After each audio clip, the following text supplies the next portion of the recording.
Okay, moving on with chapter 7, electrons and chemical bonding. Light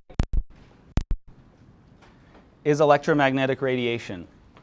So what we think of light is visible electromagnetic radiation. So light is, you can think of it as like squiggly waves, but also as a little particle. We'll talk about that. What we think of light is the visible range of the electromagnetic radiation spectrum. So it's a form of radiation. It's not matter. It doesn't have mass. It doesn't take up space. It's a type of energy. And it travels through space in a vacuum at 3 times 10 to the 8 meters per second, which is really fast. Not a number that you have to have memorized. Light has properties of both waves and particles, and we'll talk about those.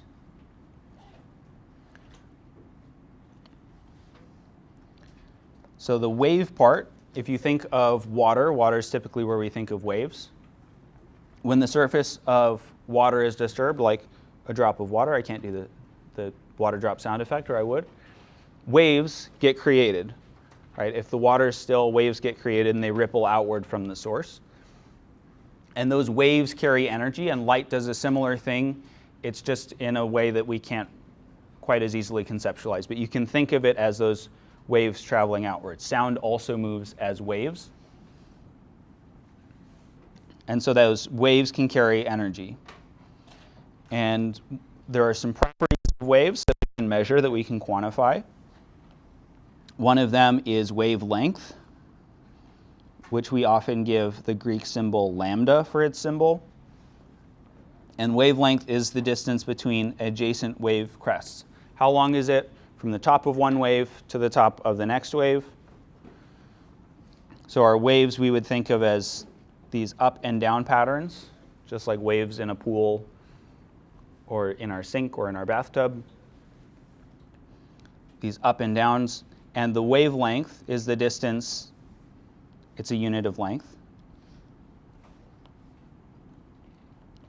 It's the distance between 2 peaks of the wave. It's usually really small units for the wavelength because the waves are really short. So it'll often be like nanometers or micrometers or something like that. And for visible light, the light that we can see with our eyes, with our cones in our eyes, because cones see color because they're pointy. For visible light, the wavelength, the distance between how long the waves are, that's what determines the color. And we've got an example of a short wavelength, so the waves are really close together, versus long wavelength.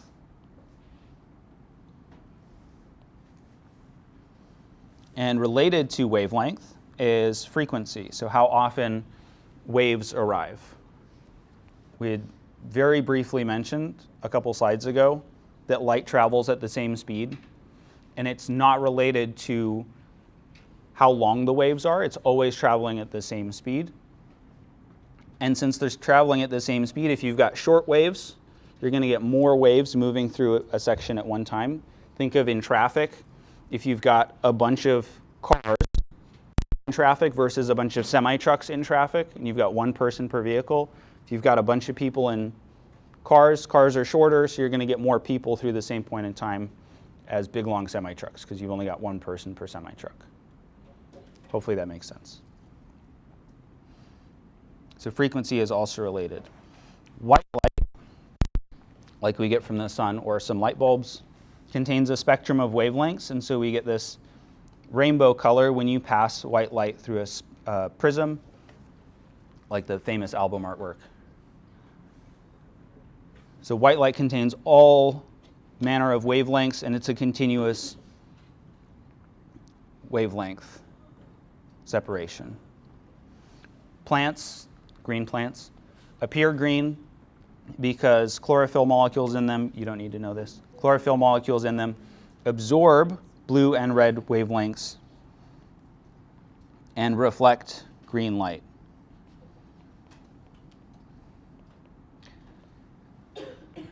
They look green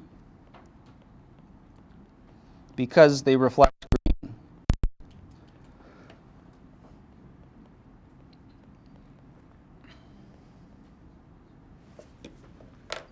My water bottle is blue because it reflects what color? Blue.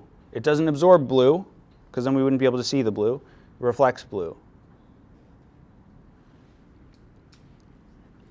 I frequently ask a question on an exam about absorbing or reflecting wavelength colors. Sometimes people answer it wrong because they get reflected and absorbed mixed up, I think. Okay, so things look the color that they do because that's the wavelengths of light that they reflect. Another related property with wavelength is frequency, which we had seen a couple slides ago. So frequency gets a different Greek letter. I'm fairly certain that this is nu. It looks like a V. It's nu. And this is the number of cycles or crests or waves per second.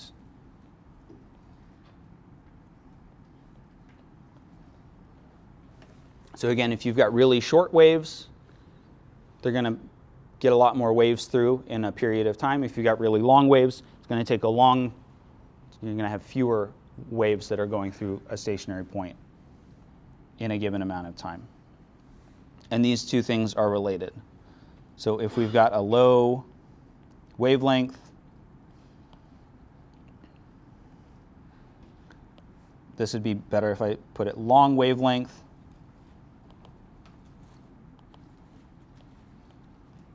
Long wavelength.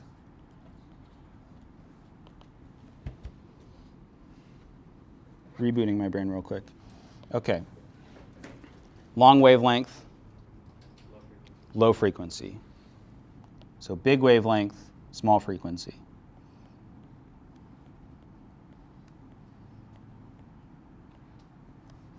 And that's a pretty good job of drawing a wave for me. On the other hand, if you've got a short wavelength, so we got short waves, we're going to have high frequency because we can fit more waves into the same. Yeah, that's more like what I expected it to look like. We can fit more waves into the same space. Any questions about wavelength or frequency so far? We won't be doing a whole lot of calculations with wavelength and frequency. Mostly it's important that you recognize that they're inversely related. So long waves, low frequency, short waves, high frequency. This isn't a physics class, but this is the physics-y part of the class. So that's the waves side of thing. We also have light behaving as a particle. So thinking of like flying projectiles, flying objects. So light can also be viewed as a stream of particles, and our smallest piece of light is a photon.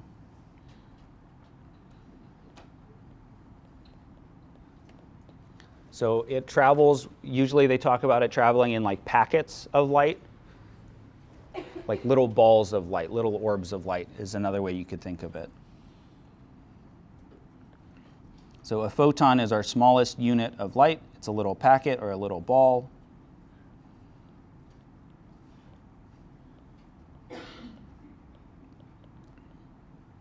Of light energy. And the amount of energy in that packet, in that ball of light, depends on the wavelength.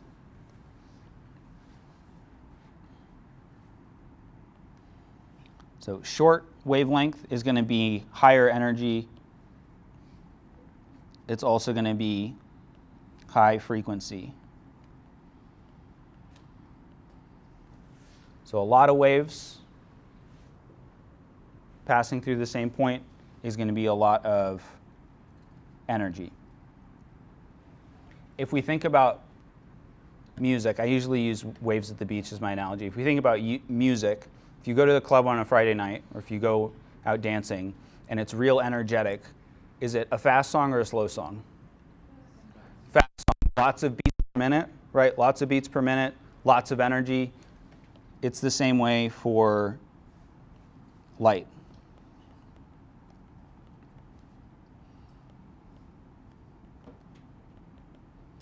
So lots of BPM is high energy music. Light's the same way, but it's the number of waves per second. Versus if you're at a wedding and it's the first dance, chances are it's not going to be an oons, oons, oons, oons, oons, oons, right? It's going to be something slow. It's going to be something nice and chill. It's going to be low or slow BPM with some nice lyrics.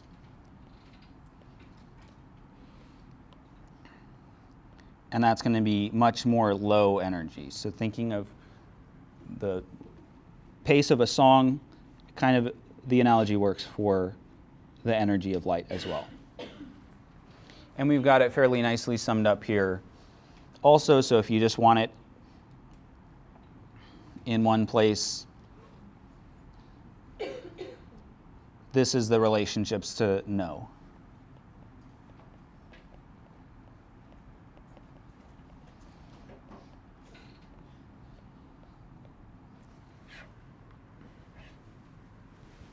So I'll give you a second to copy that down.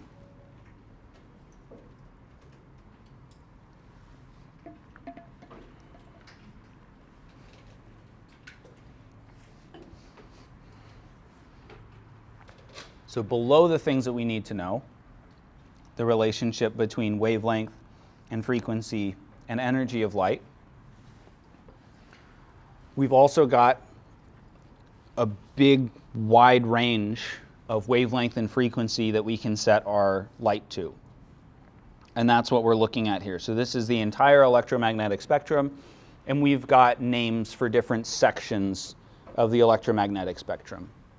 You don't need to really be concerned too much with the numbers of them, but it's helpful to know some of the ideas behind the names and where they are placed in terms of energy. So we've got gamma rays, X-rays like the ones that you hopefully get at the dentist once a year, where they look at your bones. Then we've got ultraviolet, UV.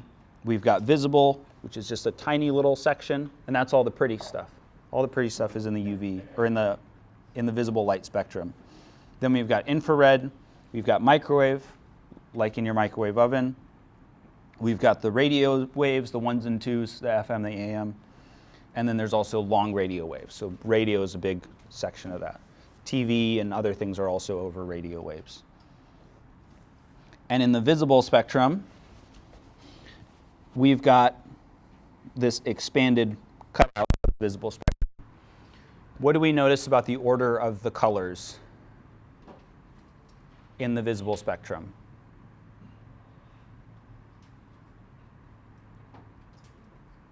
It's a rainbow, right? It's the same order as the rainbow. Same order as a rainbow. This one is just backwards from how we would normally read it. So red going to violet on the left. A common mnemonic device for this is Roy G. Biv. You can also just think of, though, a rainbow. And one of my favorite tools for remembering the order of the colors and their wavelengths is the rainbow. So let's draw out a very not great rainbow. And I'm going to exclude some colors just because I don't have them pulled up. Sorry, yellow.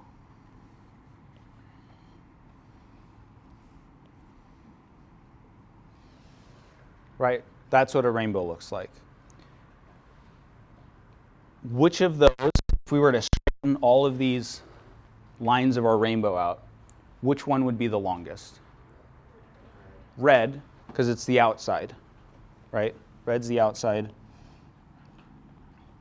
Red is the longest. And which of our colors is the shortest? The purple or the violet, right? Because it's on the inside.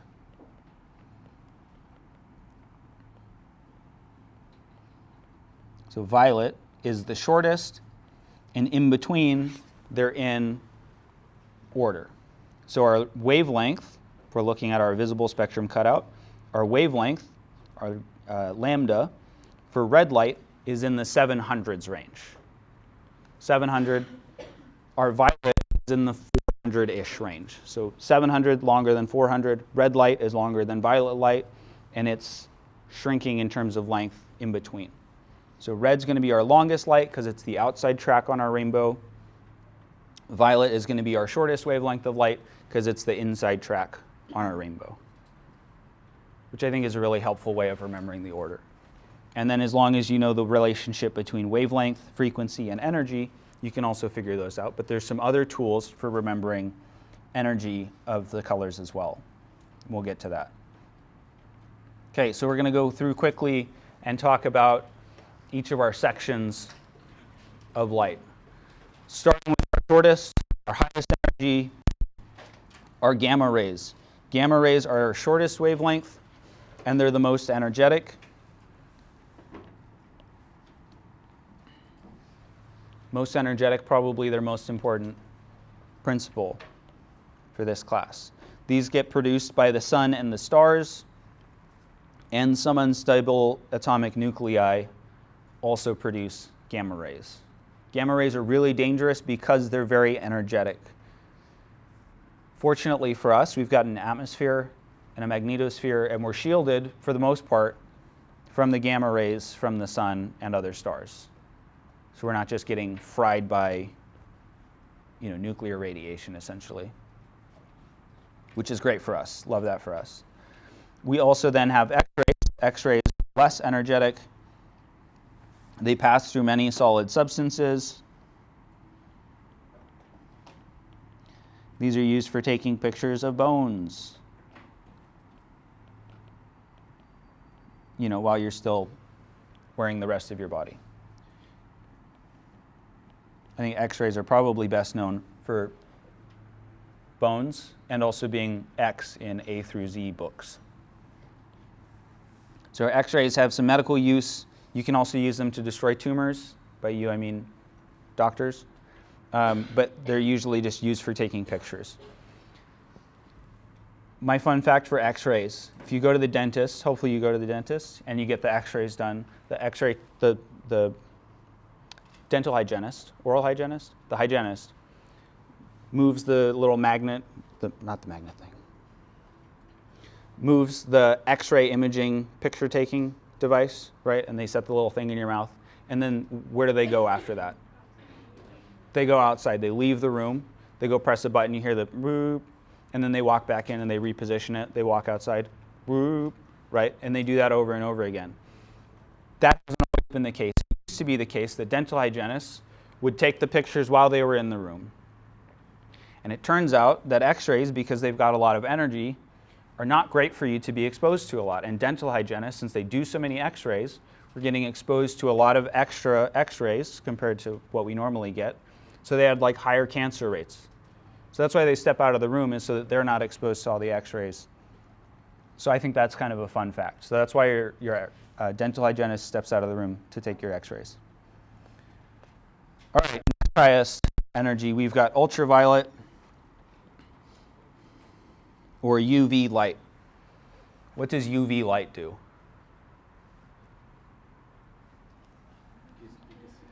It gives you sunburn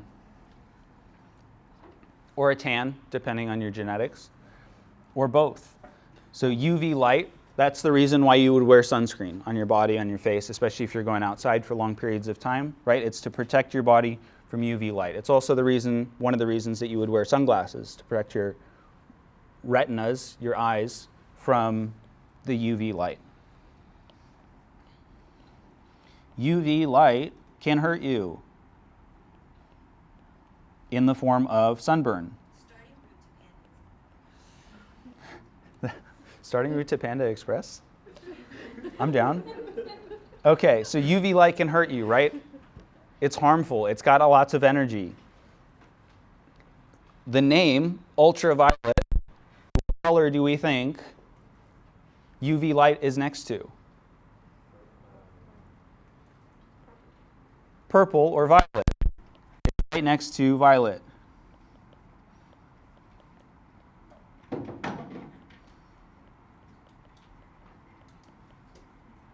So for our visible spectrum, it's right next to purple or violet on the color spectrum. But it's got more energy because it can hurt you. Violet light normally does not hurt you unless you're really offended by the color violet. All right, UV light can hurt you, visible light, good stuff, pretty stuff. So UV light, high energy, and it's right next to violet. That means that violet or purple light is also high energy.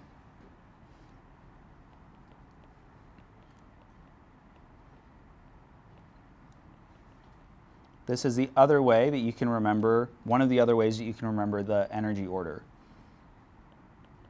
So violet or purple is high energy. That's one of the reasons why laser pointers are often not purple, because it's high energy. It's more likely to damage your eyes if you accidentally shoot somebody in the face with it. Visible light, on the other hand, does not damage biological molecules. It just looks nice. And it causes the molecules in our eyes to rearrange. Again, it's the cones, because they're pointing. Causes the molecules in our eyes to rearrange, resulting in vision. So all the stuff that we can see typically is in the visible light spectrum. On the other side of visible light is infrared light, also called IR. So infrared light is often what's used in remote controls, like for your TV, your other devices, assuming they're not like a digital Wi-Fi remote or something. Infrared is usually what's used for that. It's also what the little sensor bar from the Wii uses. It's little infrared lights. So the heat that you feel when you place your hand near a hot object is also infrared light. Everything that's warm, including human bodies, can emit infrared light. And so infrared light or infrared sensors are often used for night vision tech to see in the dark. So they take an infrared picture, they just look at the heat, and they change that into visible light so that we can understand what we're looking at. So IR or infrared light, infra means under.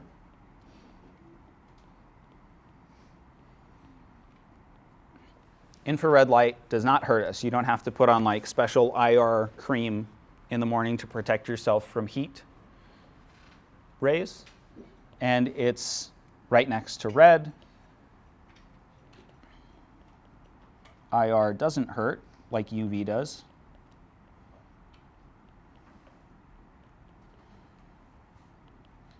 And so red, being right next to infrared, is low energy for the visible spectrum. So this is how I would remember, one of the ways that you can remember that red light is low energy, in addition to just the wavelength thing with the rainbow that I showed you earlier.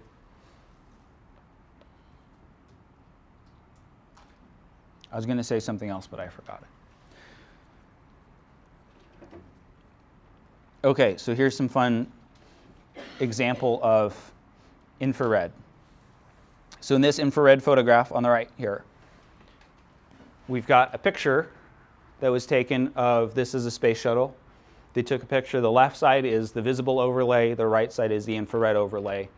And they mapped it so that red is the hottest and blue is the coolest, because we also just think of red as being hot and blue as being cold. And so we can see where the hot spots on this space shuttle, the shuttle orbiter Columbia, we can see where the hot spots are. And what I think is so cool about this picture is that this is a picture of the shuttle orbiter Columbia on the right here. It looks like a space shuttle. And on the left here, this is the Kuiper Airborne Observatory. So this was a plane that was flying that took a picture of a space shuttle, and I just think that's really cool. Don't look up what happened to the shuttle orbiter Columbia. Or maybe do. It'll surprise you, perhaps. Okay, moving on. Infrared. I remembered what I was going to say. Red laser pointers. Really common. We can see red really well. It's also the lowest energy. So if you shoot somebody in the eye with a red laser pointer, you're less likely to damage their eye than if you used an ultraviolet laser pointer. I think that's the relationship. Okay, microwaves. Microwaves, frustratingly, are used for radar and also in microwave ovens. The microwave ovens part makes sense. The radar part upsets me because radar means radio detection and ranging. It's got radio in the name. Why are we using microwaves for it? I don't know. So that's a fun fact. Microwaves, certain wavelengths of microwaves are really efficiently absorbed by food.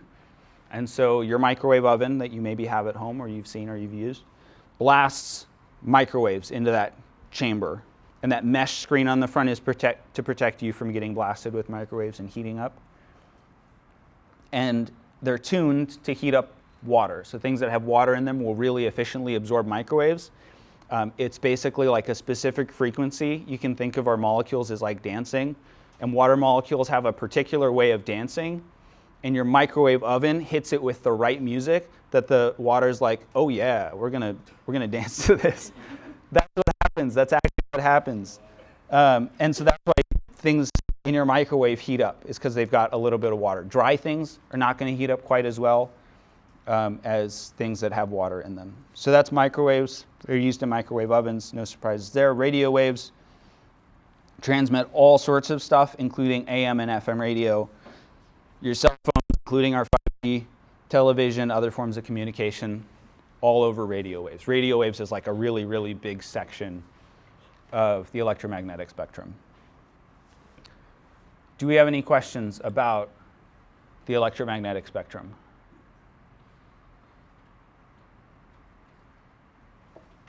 Cool.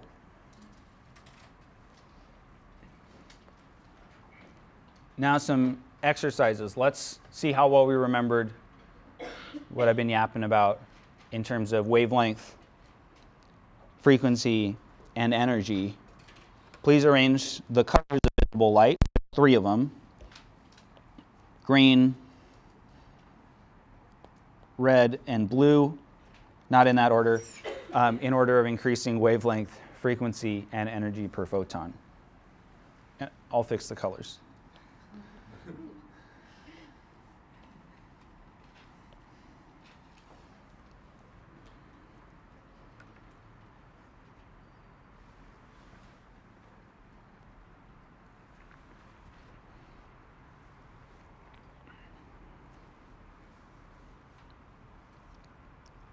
All right. There are 2 possible orders that are reasonable for you to put for either of these. What color do green, red, and blue come in? What's the first color? Red. That can be one of our starting colors. What would come next if we're starting with red? Green. And what would come last? Blue. Is green always going to be between red and blue? Yes. The other way that we could order it is blue. And if we started with blue, green is in the middle. And then red would be last. These are the only 2 orders that make sense. We're talking about going from least to most. Red is going to be the least of something. Blue would be the most of that same thing. Or red would be the most and blue would be the least. So these are the only 2 orders that really make sense because it's on a spectrum. This is the order of the colors. So if I'm ever asking you for the most, you've got 2 possible options. It's whatever the outside colors are. Please don't pick green if I put green on an exam and I ask you for what's the lowest wavelength color of light. Okay, I like to ask a question like that.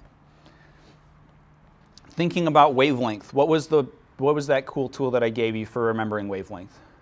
Lambda? It's lambda. There's a tool for remembering the order. The rainbow. So for wavelength, we're thinking of the rainbow.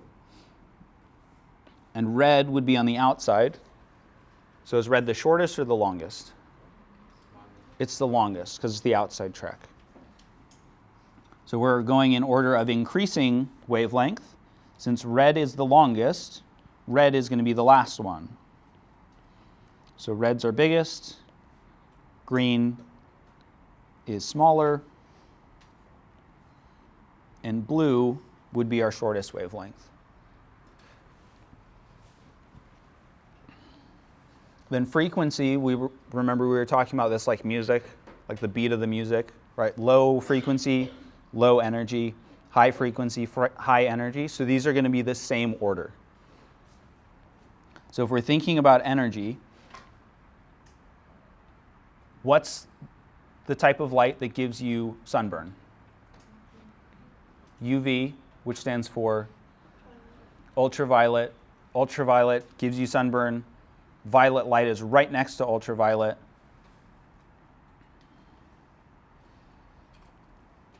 So violet is the highest. We don't have violet as one of our options. So which of our colors is closest to violet? Blue.